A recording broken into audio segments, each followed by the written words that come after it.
Capítulo 5. Valor y autosugestión. Nuestras facultades se vigorizarán en proporción a la intensidad de nuestros pensamientos y anhelos. Únicamente queda vencido quien capitula con la adversidad. Pensad siempre en la superioridad y seréis superiores. Muchas gentes de verdadero mérito personal no llegan a cumplir obra notable en toda su vida, porque les amedranta la perspectiva del fracaso y pintan en su mente el cuadro de humillaciones y sufrimientos que le seguirían. Lo peor que le puede ocurrir a un hombre es que se le meta en la cabeza la preocupación de haber nacido con mala estrella y que tiene en su contra al destino. Sin embargo, en nuestra mente está nuestro destino, cuyos dueños en realidad somos nosotros mismos. Mientras unos se quejan de la hostilidad del ambiente y de lo adverso de las circunstancias que les niegan toda oportunidad de acción positiva, otros prosperan y triunfan en las mismas condiciones y dejan sentir su influencia en la sociedad. ¿Qué remedio le queda al hombre convencido de que nació para el fracaso? Tan imposible es derivar el éxito de pensamientos recelosos como pedirle rosas al cardo. Quien mucho piensa en el fracaso, en la miseria y la pobreza, graba, por decirlo así, estas ideas en la intimidad de su conciencia y engendra con ello condiciones hostiles para el cumplimiento de su propósito. Solemos achacar a la suerte o al destino lo que en gran parte es resultado de nuestra propia mente. Nos codeamos con hombres que sin vigoroso talento ni muy amplia cultura han prosperado fabulosamente, mientras que otros, con en apariencia superiores cualidades, quedaron postergados o fracasaron en su intento. Potente magia y energía creadora entraña el esfuerzo para llegar a ser lo que se quiere ser y en asumir el carácter y las cualidades apetecidas. Quien anhele conservar la salud no ha de pensar en nada que pueda quebrantarla, sino creerse siempre bueno y sano de cuerpo, porque esta actitud mental determinará saludables condiciones de vida. Quien ansíe ser valeroso ha de pensar constantemente en que a nada teme ni nada le sumirá en la cobardía. Los recelosos y desconfiados han de advertir que en sí mismos están las causas de su flaqueza, pues las gentes de quienes desconfían y recelan están demasiado preocupadas en sus asuntos como para hostilizarlos sin fundamento, y por lo tanto harán bien en desechar desconfianzas y recelos para seguir estrechamente su camino. Si padres y maestros deprimen de consuno el ánimo de un muchacho, llamándole a todas horas zoquete y estúpido, no ha de resignarse cobardemente a la opinión de quienes así le juzgan, sino invalidarla con el pensamiento de que en este mundo ha de servir para algo que ni padres ni maestros lograron descubrir en él, pero que con fuerza de voluntad ha de descubrir por sí mismo para demostrar a los vituperadores que es capaz de hacer cuanto hagan los demás.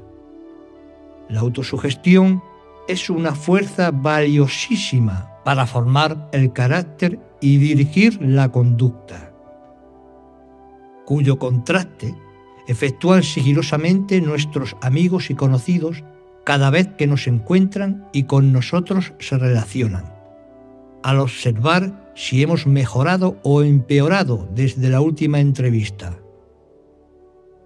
Así es que si nos ven más resueltos, animosos, confiados y vigorosos, nos juzgarán capaces de ser algo en el mundo. El fracaso y la miseria son para quienes no han echado de ver todavía a cuánto alcanzan las potencias latentes en su verdadera y superior naturaleza, pero nunca para el hombre consciente de su propio valer.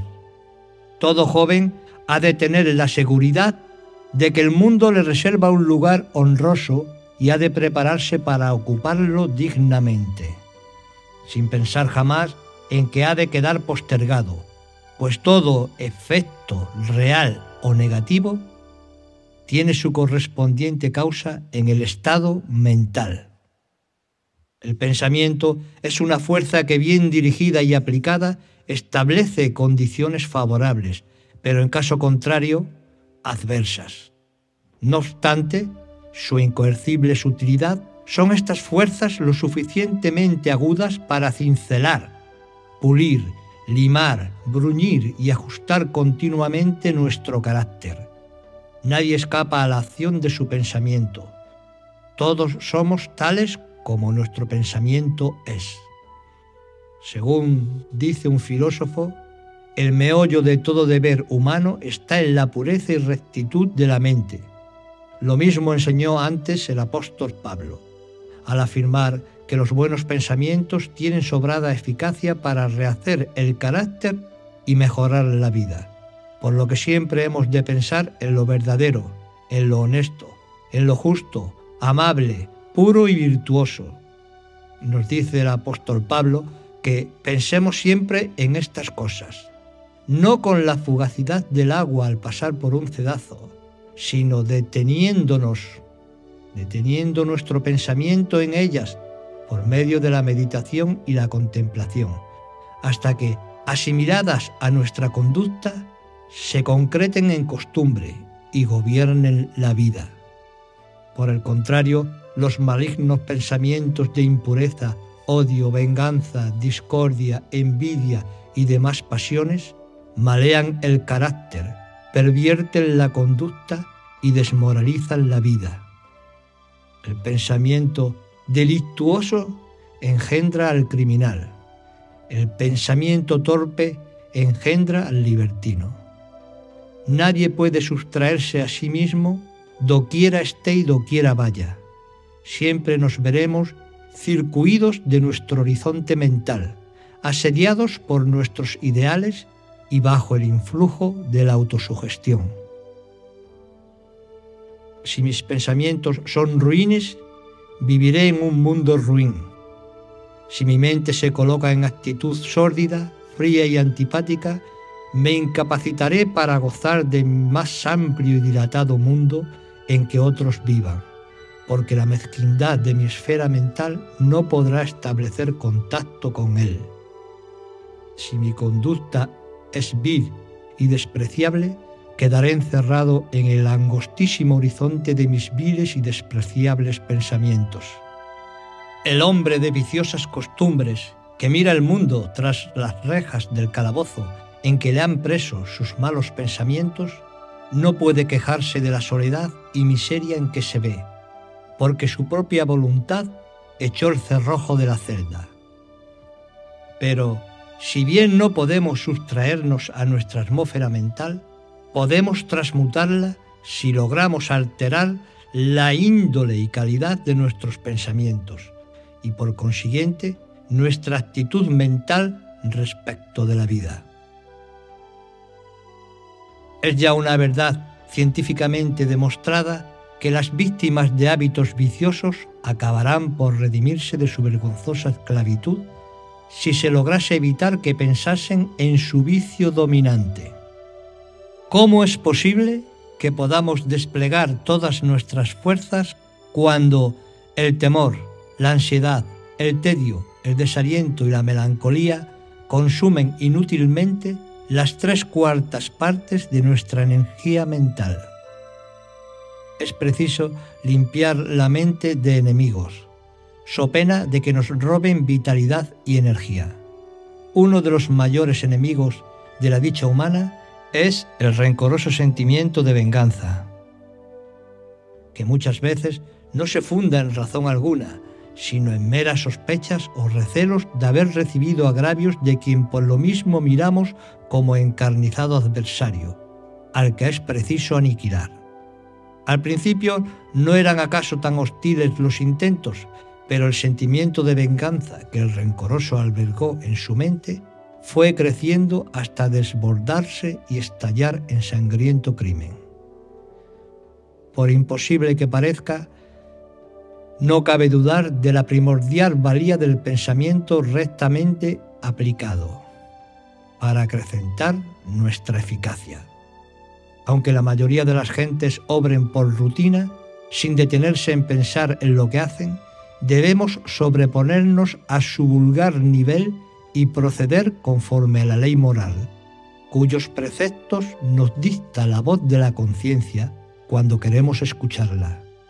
Si alguna vez nos encontramos en siniestra disposición o atormentados por algún mal pensamiento que perturbe nuestra mente y nos impida trabajar con serenidad, lo mejor será que suspendamos la tarea y nos concentremos por algún rato en nuestro interior, para contemplar las bellas, sonrientes y placenteras imágenes mentales que con un esfuerzo de voluntad nos forjemos, de manera que se desvanezcan las contrarias y mantengan a tono nuestro instrumento mental.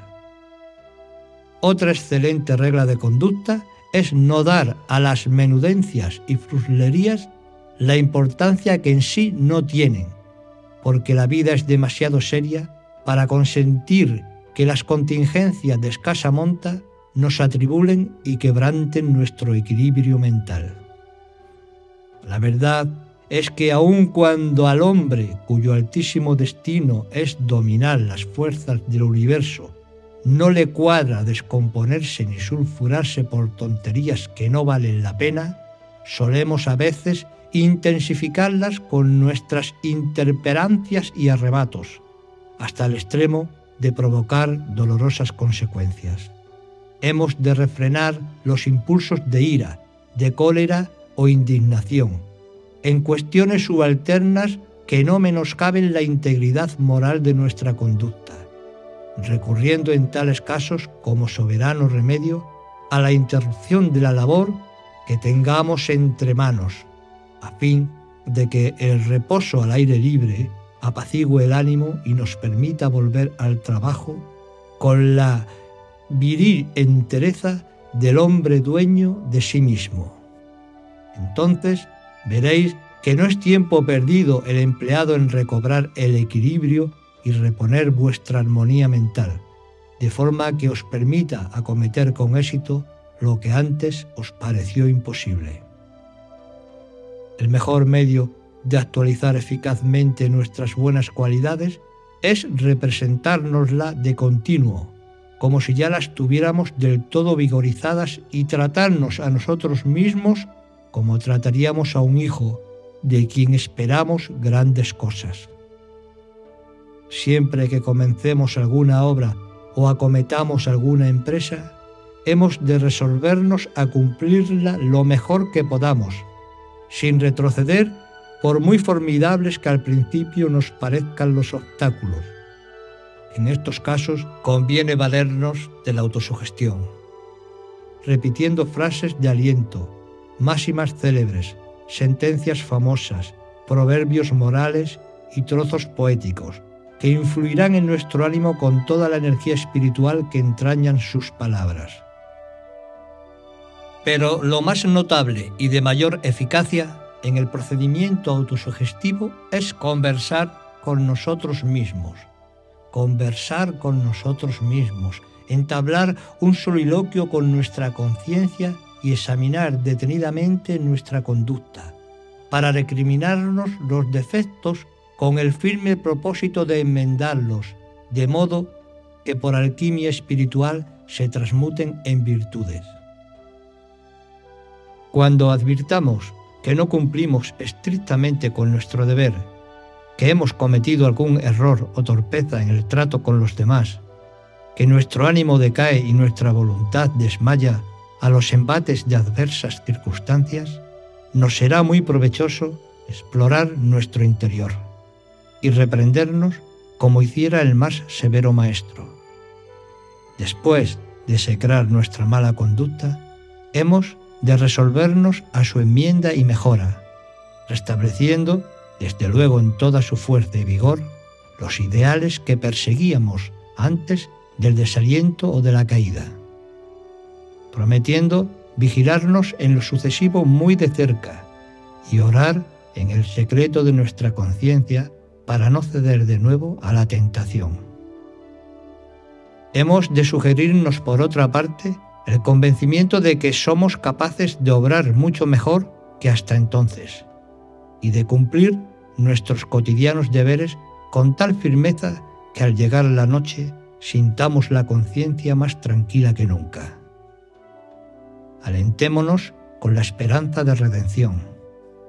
Sacudamos las telarañas de la mente y limpiemos el polvo del cerebro para que en nuestros pensamientos no haya ni una mota de impureza y liviandad. Enfrentemos, arrostremos cuantas responsabilidades nos salgan al paso, pues por muy difíciles que sean, nos servirán de ejercicio para robustecer nuestras facultades y acrecentar nuestra valía.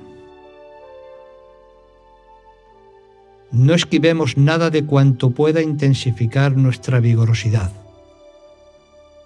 La dilatada práctica de esta autosugestión nos permitirá obrar maravillas como las obraron tantos hombres ilustres que, nacidos en pobre cuna y sin valedores en su juventud, lucharon denodadamente para hacerse hombres en el recto y completo significado de la palabra, logrando decisiva victoria. Hemos de rechazar para siempre a los enemigos de nuestra dicha, de nuestra prosperidad, de nuestra salud y de nuestro bienestar, que durante tanto tiempo nos ataron con las cadenas del temor, de la ansiedad y del pesimismo.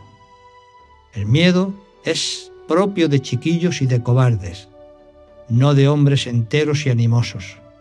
Así, en cuanto nos asalten temerosos pensamientos con amenaza de infundir pavor en nuestro ánimo y sembrar el pánico en nuestra mente, invirtamos al momento nuestra actitud, de manera que nos representemos sucesos favorables y nos tranquilice la seguridad del éxito. No son la suerte ni el destino los elementos que encumbran a unos y hunden a otros. Como dice Shakespeare, el porvenir de un hombre no está en las estrellas, sino en su voluntad. Únicamente queda vencido quien consiente que le venzan. Es inferior quien por tal se confiesa y resignadamente toma posiciones de inferioridad, creído de que las altas empresas están guardadas para otros. Insensato es el que así procede, porque el mundo se entrega al vencedor, y cuanto de bueno hay en él pertenece a quienes, con firme propósito y tenaz determinación, lo conquistan. No hay potestad alguna que distribuya los bienes entre unos cuantos privilegiados y los sustraiga a la legítima ambición de los que se ven con fuerzas para ganarlos. El hombre que consiga henchir su mente de pensamientos placenteros, alentadores, jubilosos y optimistas, resolverá uno de los más intrincados problemas de la vida,